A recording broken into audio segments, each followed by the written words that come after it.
Oke, jadi sesuai dengan topik kali ini, itu kita bicara tentang kontrak enforcement. Gimana caranya kita enforce atau memaksakan kontrak? Daya paksanya gimana sih pada saat COVID-19 ini? Pada saat semua pada berbondong-bondong menggunakan coronavirus ini, menunggangi coronavirus untuk sebagai alasan mau membatalkan kontrak. Makanya itu Pak Hotman Paris sama Pak Mahfud MD menegaskan bahwa COVID ini bukan jadi alasan untuk membatalkan kontrak, baik COVID maupun force majeure lain. Jadi saya tekankan dulu, COVID atau force majeure dalam bentuk apapun bukan jadi alasan untuk membatalkan kontrak secara serta-merta, ya. Jadi kalau Anda ingin membatalkan kontrak atau ada sesuatu yang keberatan, itu harus melakukan renegosiasi ulang dengan pihak yang Anda berkontrak, dengan siapa itu, ya. Jadi nggak bisa langsung, oh karena ada force majeure, batal, saya nggak mau bayar, saya nggak mau pindah, saya nggak mau gini. Nah itu nggak bisa. Tetap harus ada renegosiasi, harus ada, sifatnya kayak ditanggung bersama. Karena situ nggak salah, sini juga nggak salah, jadi selayaknya ditanggung bersama. Nah, berangkat dari prinsip tersebut, saya mau cerita sebuah kasus yang kemarin saya, mungkin ada yang udah lama join di grup, ingat saya di mall gitu pakai masker, mau ketemu klien. Nah, itu saya sedang bahas ini, penundaan kewajiban pembayaran utang. Hal sewa yang tidak dibayar. Jadi klien saya ini merupakan pemilik dari satu pusat perbelanjaan di luar kota. Nah, pusat perbelanjaan ini karena ribet, dia sewakan ke operasional. Jadi ada manajemen mall, perusahaan manajemen mall, masuk ke sana, menyewa ke klien saya. Jadi tenan ke tenan sifatnya. Jadi tenan nantinya tenan bayar ke pengelola, pengelola bayar ke klien saya. Nah, seperti itu ya runtutannya ya. Nah, sekarang si pengelola di tengah ini dia mengajukan permohonan untuk menunda kewajiban pembayaran uang sewanya dengan alasan yang tenan juga nggak bayar. Nah, di sini timbul beberapa kecurigaan dari pihak klien. Pertama, mall tersebut masih ramai karena ada hypermart di sana. Jadi maksudnya gimana ya? Mau dibilang revenue turun dan itu hypermart major. Jadi mau revenue turun dapat dari uang parkir aja harusnya masih bisa untuk bayar. Nah, tapi ini kenapa dia bilang nggak bisa bayar? Nah, waktu kita berunding udah berapa ya? Sampai sempat 3 kali lebih. Akhirnya kita menemukan sebuah kesepakatan merupakan pengurangan, jadi kayak diskon pembayaran. Jadi sampai sejauh ini masih sesuai ya dengan prinsipnya ya. Kalau ada bencana alam ditanggung bersama. Kita memberikan keringanan, tapi mereka juga tetap harus ada tanggung jawab. Nggak bisa serta-merta dihilangkan gitu. Kecuali kalau memang pemilik mall punya kebijakan yang berbeda. Misalnya mallnya ditutup, ya mau nggak mau kan, situ nggak boleh kita tidak bisa mengenakan biaya kepada operasional kan, kepada operator. Nah, kalau ini kan mau tetap buka, pemasukan masih masuk. Jadi, kita bagi 2 biayanya. Untuk biaya bulan itu kita bagi 2. Tanda tangan, ya. Sudah selesai ya, tanda tangan ya. Sejauh ini masih sesuai dengan ketentuan hukum. Nah, tapi ini yang sering terjadi di lapangan, yang memang, gimana ya, hukum ini kalau dipraktekkan bisa terkesan agak kejam. Jadi, debitor ini, atau operator ini, tiba-tiba susah dihubungi. Ya, setelah tanda tangan, kita pertama ragu, kok mau dia tanda tangan nominal segini? Pasti ini kelihatannya bisa jadi dia tanda tangan, hanya pokoknya jadi, pokoknya nggak ribut, langsung terus dia hilang. Nah, itu. Yang terjadi ternyata seperti itu. Jadi setelah tanda tangan, orangnya sekarang nggak bisa dicari. Kalau dicari mesti, oh ya maaf, kita masih melakukan perhitungan, masih ngecek, masih ini itu. Dan jeda membalasnya itu minimal 6 jam. Ya, minimal 6 jam. Jadi, ya sesuai prediksi, ini jadi istilahnya udah one prestasi. Nah, per tanggal 27 April nanti, kalau nggak dibayar itu udah jadi one prestasi. Dan di dalam kontrak, sanksinya adalah kalau Anda one prestasi, maka bangunan dan seluruh hak untuk memanage dan menerima uang dari tenan akan kembali kepada klien saya. Nah, itu ya. Di kontrak seperti itu, waktu tanda tangan mungkin nggak kerasa. Tapi pada saat penerapan terkesan sadisnya. Wah, 14 hari nggak bayar langsung eksekusi. Padahal bayar sewa mall ini kan nggak murah. Kalau dia cuma bayar tiga kali, terus tiba-tiba one prestasi karena apa? 14 hari langsung dieksekusi. Nah, di sini hukum selayaknya berbicara, ya, karena ada praktek, ya, debitor ini mau mangkir lah, ada indikasi mangkir dari tanggung jawab. Sedangkan kita sebagai kreditor juga mau serba salah, nggak eksekusi kok dibilang sleep on his rights atau tidur di atas haknya kita, nggak jalan, nggak pakai hukum. Tapi kalau dieksekusi kok ya kelihatannya nggak enak. Baru sewa, baru berjalan beberapa bulan, tiba-tiba dieksekusi gitu aja. Prosesnya kan juga panjang. Nah, ini kita mulai bicara dari segi hukumnya ya. Jadi kewajiban untuk penyewa itu sudah lama ada dalam BW, yakni di pasal 1548. Di sana dinyatakan ada 2 kewajiban dari penyewa. Kalau saya bedah unsur ya. Pertama, penyewa itu harus menggunakan tempat yang disewanya sesuai dengan peruntukannya atau dengan tujuan sewanya. Contoh nih, saya mau sewa Pak, nanti saya operasionalkan sebagai mall. Nah, tiba-tiba pada waktu disewakan, ada suatu pergeseran market, tiba-tiba dia gunakan itu untuk keperluan showroom. Nah, itu bisa jadi masalah, ya. Cuman dalam kasus ini, pihak debitor tidak salah, tidak menyalahi, karena tetap jadi mall. Nah, ini unsur kedua nih yang disalahi, yakni membayar uang sewa tepat waktu. Membayar uang sewa tepat waktu. Jadi itu merupakan suatu kewajiban yang gagal untuk dilaksanakan oleh debitor. Nah, terus kalau sudah begini, jalan keluarnya gimana? Nah, ini mulai seru ya. Saya buka forum untuk pertanyaan dulu. Ada 3 jalan untuk menangani kasus seperti ini. Saya akan bukakan kata kuncinya, nanti kalian mulai berpendapat ya. Kira-kira apa? Bisa langsung ngomong, bisa langsung lewat chat, terserah. Yang pertama adalah one prestasi dengan dasar 1, 2, 4, 3 BW. Ya. Penggantian kerugian karena gagal memenuhi kewajiban dalam waktu yang ditentukan. Ya.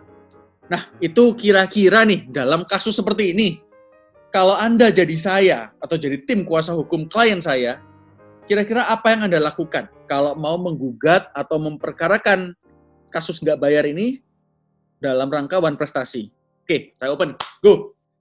Bisa mulai tanya, bisa mulai memberikan pendapat.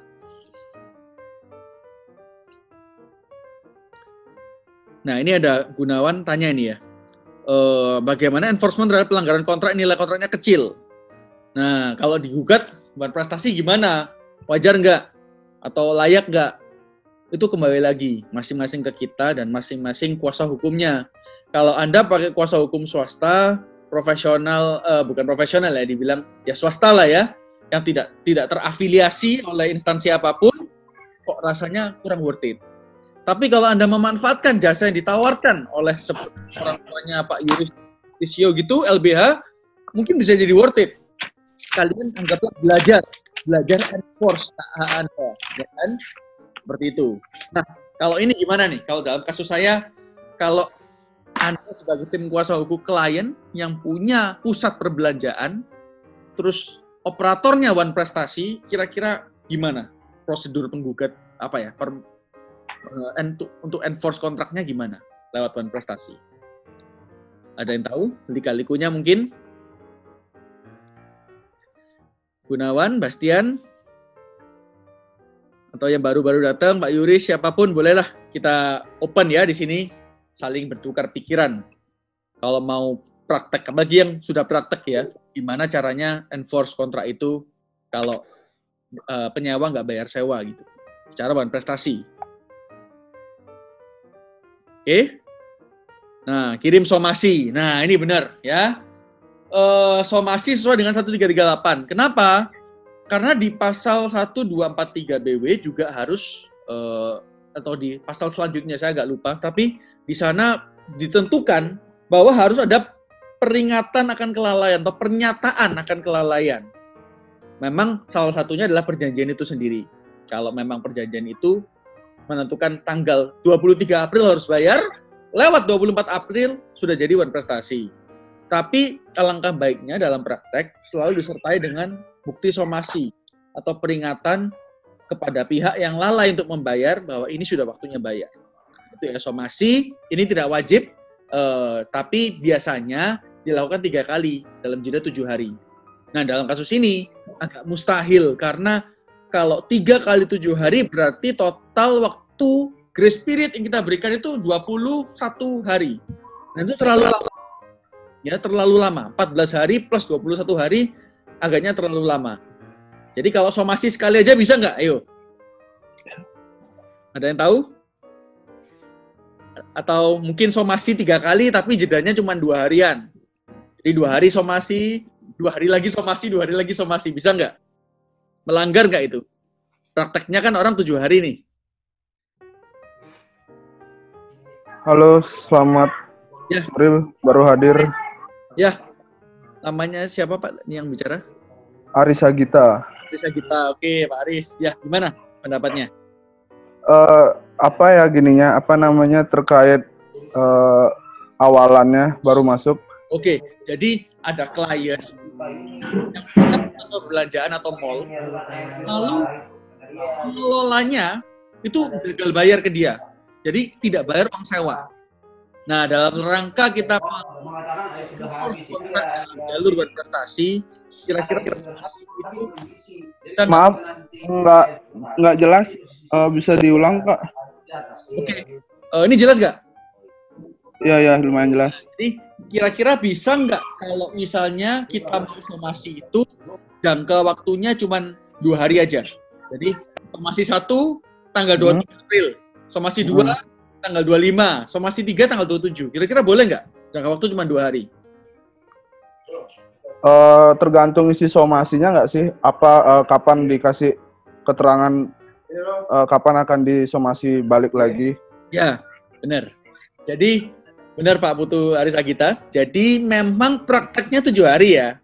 Tapi 7 hari bukan suatu hal yang mutlak. Bukan suatu peraturan yang absolut. Jadi masih bisa ya bukan disimpangi ya karena bukan aturan jadi nggak bisa dibilang disimpangi. Tapi kita akalin lah dengan kasih somasi 3 kali tapi jeda cuma 2 hari.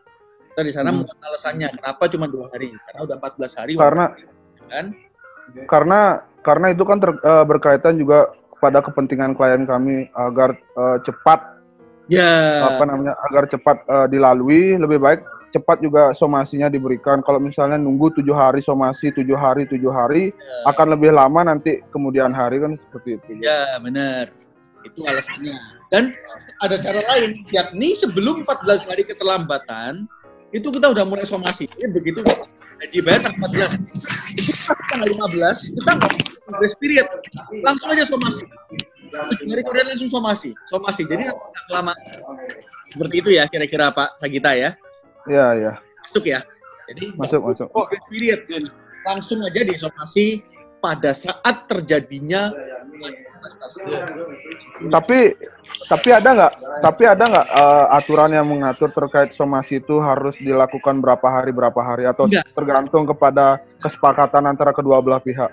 Ya, cuman gini, kalau kita somasi sekali ini prakteknya ya, mungkin kalau ada yang praktek bisa koreksi saya atau mendukung pendapat saya. Kalau kita cuman somasi sekali, itu nanti pasti pengadilan pasti tanya, ini udah diselesaikan secara non litigasi belum? Sudah mediasi belum? Udah bilang, udah Pak, buktinya mana? Ini saya somasi, saya undang nggak datang. Somasinya kapan? Tanggal 23. Sekarang masih tanggal 24. Belum ada usaha yang patut. Nah, itu sesuai kearifan usaha yang patut ini gimana? Kalau kita somasi jangka 2 hari, hakim juga bisa melihat loh, alasannya apa? Kenapa kok jangkanya cuma 2 hari? Oh, kita soalnya telat somasi Pak, dia udah 14 hari, dia nggak ada respon. Oh ya, salah, mungkin bisa. Tergantung hakimnya. Kalau hakim merasa, wah, nggak bisa kalau cuma 2 hari. Coba kamu somasi lagi terakhir, kasih jangka waktu 7 hari. Lain lagi. Tapi saya mau sharing gitu. Ya, Pak Gunawan, silakan. Tentang somasi yang Pak Michael bilang, saya juga pernah ngalamin. Saya pernah kasih somasi ke sebuah CV, memang CV pengadaan tangki air untuk rumah sakit. Saya pernah pegang 2 rumah sakit, salah satu punya gitu. Jadi waktu kita somasi berkala seperti yang udah kita diskusikan barusan, ya, itu kemudian setelah limit somasi kita itu mencapai tanggalnya dan masih ada spare waktu 1 minggu kemudian, ketika kita coba follow up lagi, ternyata itu CV bangkrut, udah kolaps, kemudian pemiliknya itu udah kabur. Jadi kita udah nggak bisa identifikasi lagi di mana orang ini sekarang berada. Nah, sedangkan dia dalam nilai ini tadi, hubungannya sama pertanyaan saya tadi sama Pak Michael, itu nilainya 19 juta. Itu baru kebayang.